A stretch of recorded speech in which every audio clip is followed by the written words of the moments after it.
যে narration change করা হয় মানে কি যে ডাইরেক্ট থেকে ইনডাইরেক্ট করতে গেলে মানে অ্যাসার্টিভ সেন্টেন্সে কীভাবে চেঞ্জ করতে হয়। যেমন লেখা আছে Namita sad I have finished my home work. তাহলে যদি এটা চেঞ্জ করতে হয় তাহলে নমিতাকে কী হবে? নমিতা এখানে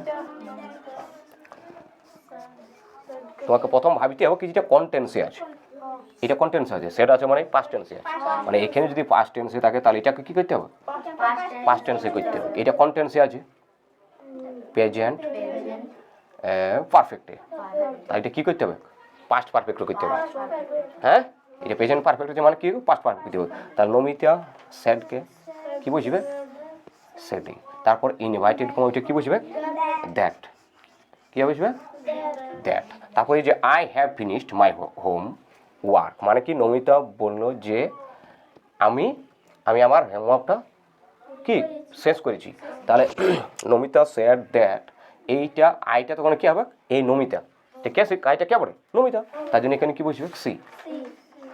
আর হ্যাভ থেকে পাস্ট টেন্সে করতে গেলে কী হয়? হ্যাড। কি হ্যাড ফিনিশড কি ফিনিশডই, মানে এটা ফিনিশড, তারপর মাইটা কী হবে? হার। আর যদি এখানে মাইটা খাই তাহলে কে যাবে? যে যে নার্সিং চেঞ্জটা করবে তার মানে হয়ে যাবে। তো ঠিক আমি করছি কি না, এখানে নমিতা করছি, তাহলে এটা কী হবে? মাই নয়, হার হবে। হার হোমওয়ার্ক, মানে নমিতা আর হোমওয়ার্কটা কী করেছে? শেষ করেছে। ওকে, তাহলে কি বোঝা গেল? যেটা যদি পাস্ট টেন্সে থাকে তাহলে এটাকেও পাস্ট টেন্সে করতে হবে, মানে কি আর এটা যে টেন্সে আছে সেটা সেই হিসাবে চেঞ্জ হবে। যদি প্রেজেন্ট যেহেতু ওইটা প্রেজেন্ট পারফেক্ট আছে তার জন্য এটা কী হবে? Past perfect. ওকে, নেক্সট হচ্ছে Sudip says I want to be a teacher, মানে সুদীপ বলে যে আমি মানে কি টিচার হতে চাই।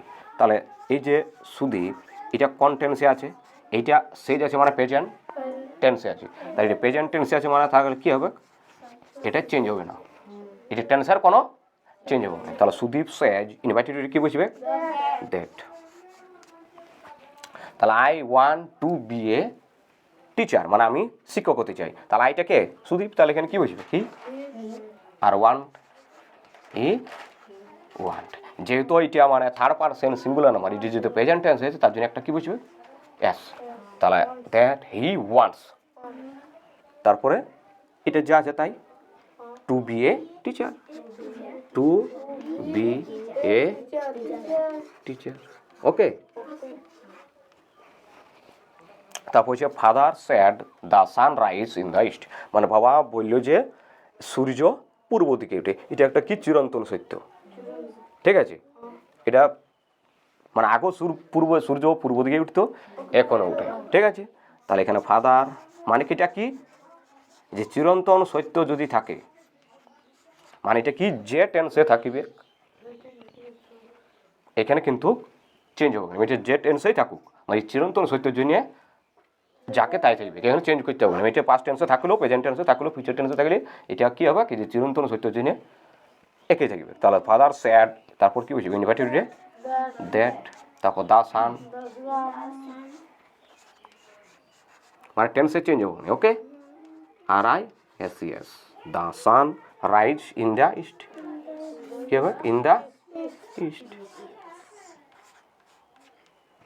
ওকে, তারপর হচ্ছে রাহুল স্যাড, মানে রাহুল বলল যে I work for half an hour every morning, মানে আমি রাহুল বলল যে আমি প্রত্যেক সকালে আধা ঘন্টা করে হাঁটি। তাহলে এটা কি অভ্যাসগত, তাহলে এখানের ক্ষেত্রে কিন্তু টেন্সের কোনো চেঞ্জ হবে না, মানে এটা কি এই যে এখানে যে টেন্সে থাকুক, ঠিক আছে? যেমন রাহুল কি হচ্ছে? স্যাড, ইনভাইটেড কি বুঝবে? That. Rahul sad that, I থাকলে এখানে কী হবে? হি ওয়াক থেকে এস বুঝবে, কেন? যেহেতু থার্ড পারসন সিঙ্গুলার হওয়ার জন্য। তাহলে হি ওয়ার্কস, তারপর ফর ঠিক কি যা আছে তাই half an hour, half an hour every every morning. বুঝতে পারা গেছে? ঠিক আছে।